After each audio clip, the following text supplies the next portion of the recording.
প্রিয় দর্শক, আপনি একটু ভাবুন তো, একদিন আপনি নিজের ঘরে বসে আছেন, চারপাশে আপনার প্রিয় মানুষগুলো, হঠাৎ নিঃশ্বাস ভারী হয়ে গেল, চোখের সামনে যেন কেউ দাঁড়িয়ে আছে, অদ্ভুত এক উপস্থিতি। আপনি কথা বলতে চান কিন্তু শব্দ বের হয় না, বুকের ভিতর দগ দগ করছে। আর ঠিক তখনই অদৃশ্যভাবে এসে দাঁড়ান এক মহান ফেরেশতা, যাকে আপনি ছাড়া কেউ দেখতে পায় না। তিনি হলেন মৃত্যুর ফেরেশতা আজরাইল আলাইহিস সালাম।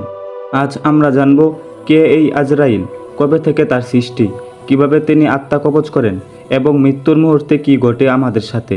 এক অজানা রহস্যময় ইতিহাস। হজরত আদম আলাইসাল্লামের সৃষ্টির আগে আল্লাহ তাআলা পৃথিবী থেকে মাটি সংগ্রহের জন্য পাঠিয়েছিলেন চারজন ফেরেশতা, জিব্রাইল, মিকাইল, ইসরাফিল ও আজরাইল আলাইসাল্লাম। পৃথিবী তখন বলেছিল, হে ফেরেশতা, আল্লাহর নামে অনুরোধ করছি, আমাকে আঘাত দিও না, আমার বুক চিরে মাটি নিও না। জিব্রাইল আলাইসাল্লাম দয়া করে ফিরে গেলেন, মিকাইল আলাইসাল্লাম ফিরে গেলেন, ইসরাফিল আলাইসাল্লামও ফিরে গেলেন। কিন্তু আজরাইল আলাইসাল্লাম বললেন, আমি আল্লাহর আদেশ অমান্য করব না। তিনি মাটি সংগ্রহ করলেন এবং আল্লাহর সামনে হাজির হলেন। তখন আল্লাহ বলেন, তুমি আমার আদেশের প্রতি অনুগত হয়েছ, তুমি হবে সেই ফেরেশতা যিনি আমার আদেশে মানুষের আত্মা কবজ করবে। তুমি যাকে চাও মারতে পারবে না, যাকে চাও বাঁচাতেও পারবে না, সব কিছু হবে আমার হুকুমে। সেই মুহূর্ত থেকেই আজরাইল আলাইসাল্লামের দায়িত্ব নির্ধারিত হলো মৃত্যুর ফেরেশতা মালাকুল মাউত। আজরাইল আলাইসাল্লামের রূপ মানুষের চোখে ধরা যায় না। হাদিসে বর্ণিত আছে, তার একটি পা সমাপ্ত আকাশে, অন্যটি সমাপ্ত জমিনে। তার দেহে হাজার হাজার চোখ আছে, যত মানুষ পৃথিবীতে বাস করে। যখন কেউ মারা যায়, সেই মানুষের নাম লেখা চোখটি বন্ধ হয়ে যায়। যখন সেই চোখগুলো বন্ধ হয়ে যাবে, তখন এই পৃথিবীর শেষ সময় এসে যাবে। আজরাইল আলাইসাল্লাম এক মুহূর্তে পূর্ব থেকে পশ্চিম পর্যন্ত পৌঁছে যেতে পারে। এক সেকেন্ডে 70 কোটি আত্মা কবজ করা তার কাছে কঠিন নয়, কারণ তিনি কাজ করে আল্লাহর আদেশে এবং আল্লাহর আদেশ সীমাহীন। যখন কারো মৃত্যুর সময় আসে, তখন আজরাইল আলাইসাল্লামের সহকারী ফেরেশতারা প্রথম আসে। তারা আত্মাকে প্রস্তুত করে এবং আজরাইল আলাইসাল্লামের আগমন ঘোষণা করে। হজরত মুহাম্মদ সাল্লাল্লাহু আলাইহি ওয়াসাল্লাম বলেছেন, যখন একজন ইমানদার মুমিনের মৃত্যুর সময় আসে, তখন ফেরেশতারা তার কাছে আসে সাদা মুখে, জান্নাতের কাপড় ও সুগন্ধি নিয়ে। আজরাইল আলাইসাল্লাম বলেন, হে শান্ত আত্মা, বেরিয়ে আসো তোমার রবের দিকে। তোমার রব তোমার প্রতি সন্তুষ্ট, আমরাও তোমার উপর সন্তুষ্ট। তখন আত্মা বের হয়ে আসে, একদম কষ্টহীন, প্রশান্তিতে ভরা। কিন্তু পাপী, কাফের বা জালেম মানুষের আত্মা বের করার সময় দৃশ্যটা ভয়ঙ্কর। তখন আজরাইল আলাইসাল্লাম আগুনের মতো চেহারা নিয়ে আসে, তার হাতে থাকে লোহার কাঁটা ও আগুনের কাপড়। তখন বলেন, হে নাফরমান আত্মা, বেরিয়ে আসো, তোমার জন্য আছে জাহান্নামের শাস্তি। তখন আত্মা বের হয় এমনভাবে যেন কাঁটার ভিতর থেকে ভিজা তুলা টেনে বের করা হচ্ছে। এই ব্যথা পৃথিবীতে কোনো যন্ত্রণার সাথে তুলনা হয় না। আত্মা কবজের পর ফেরেশতারা সেই আত্মাকে নিয়ে যায়। মুমিনের আত্মা উপরে উঠে একে একে আসমানের দরজা খুলে যায়, সুন্দর সুবাস ছড়ায়।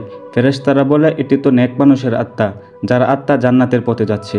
আর কাফেরের আত্মা যখন উপরের দিকে উঠে, তখন দরজা বন্ধ করে দেওয়া হয়। আল্লাহ বলেন, তাকে নিচে পাঠাও, সে আমার রহমত থেকে দূরে। তার আত্মা কবরের দিকে নেমে আসে, যেখানে শুরু হয় আযাবের জীবন। মৃত্যুর পর থেকে কিয়ামত পর্যন্ত এক দীর্ঘ অপেক্ষা। আপনি কি জানেন, প্রতিদিন পৃথিবীতে 10 লক্ষের বেশি মানুষ মারা যায়? এইসব আত্মা কবজের নিয়ন্ত্রণ একমাত্র আজরাইল আলাইসাল্লামের উপর। তার সহকারী ফেরেশতা লক্ষাধিক, কিন্তু নিয়ন্ত্রণ থাকে তার হাতে।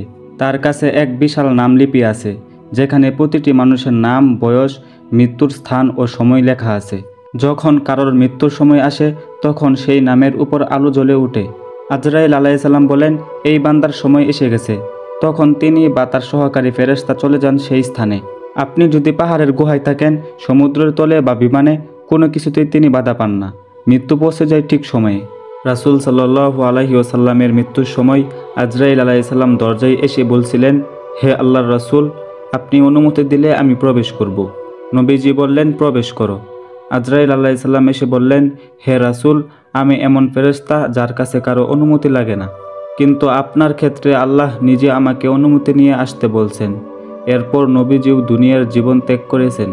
যখন কিয়ামত আসবে, তখন একে একে সব প্রাণী মারা যাবে, শেষে থাকবে শুধু আজরাইল আলাইসাল্লাম। তখন আল্লাহ তাআলা তাকে বলবেন, হে মালাকুল মাউত, মৃত্যুর স্বাদ তুমিও গ্রহণ করো। তখন আজরাইল আলাইসাল্লাম চিৎকার করে বলবেন, হে আল্লাহ, মৃত্যু এমন কষ্টকর যা আগে কখনো অনুভব করিনি, এবং তিনিও মৃত্যুবরণ করবে। তখন পুরো সৃষ্টি নিঃশব্দ হয়ে যাবে, থাকবে শুধু আল্লাহ তাআলা। প্রিয় দর্শক, এই জীবন চিরস্থায়ী নয়।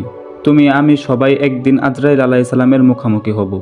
কেউ হাসি মুখে আত্মা দিবে, কেউ যন্ত্রণায় কাঁপবে। প্রশ্ন শুধু একটাই, আমরা কেমন জীবন নিয়ে আল্লাহর কাছে যাব।